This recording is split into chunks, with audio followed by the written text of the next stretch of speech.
kan vi udvikle os ved at fokusere på det, der går godt, i stedet for det, der går galt. Det er kernen i Appreciative Inquiry. Udviklet af David Cooperrider, hjælper Appreciative Inquiry organisationer med at vokse ved at bygge på deres styrker.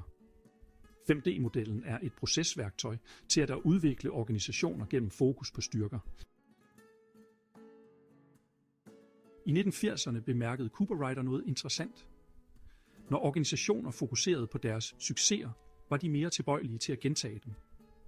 Dette førte til udviklingen af Appreciative Inquiry, en metode, der er rodfæstet i social konstruktionisme.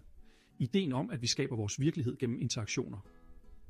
Appreciative Inquiry omfavner også heliotropisme, tendensen til at bevæge sig mod positiv energi. Ved at fokusere på det gode, skaber vi en ringvirkning af positiv forandring. Et praktisk eksempel. Café Smølfen, en mellemstor café, der står over for hårde tider.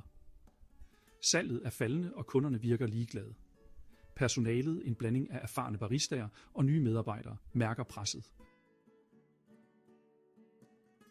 The Define fase. Første skridt er at definere, hvordan succes ser ud.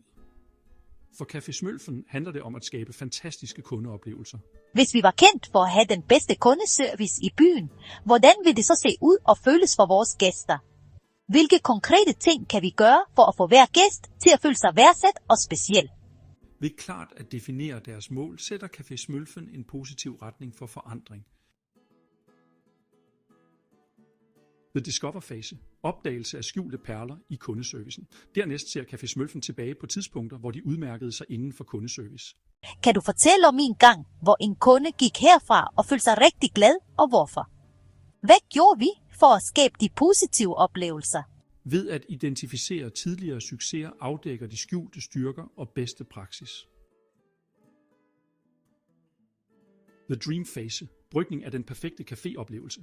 Hvordan ser Café Smølfen drøm ud, når de er den bedste udgave af sig selv? De forestiller sig deres ideelle kundeoplevelse.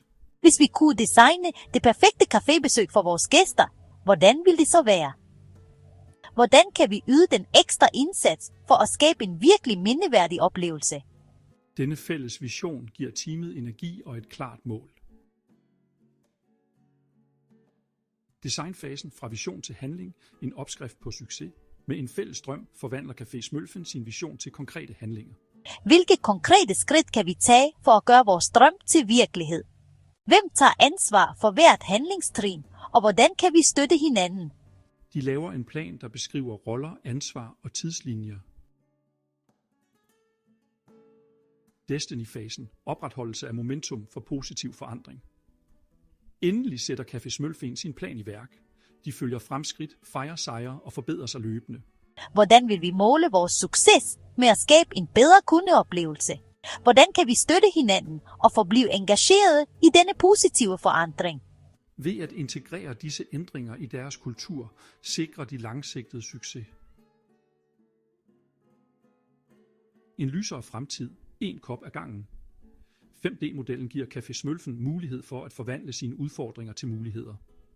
Ved at fokusere på styrker og arbejde sammen, skaber de en mere positiv og succesfuld fremtid for deres café og deres team. AI minder os om, at forandring kan være positiv, og at fokus på det gode kan føre til ekstraordinære resultater. Var videoen oplysende? Så del den med en ven.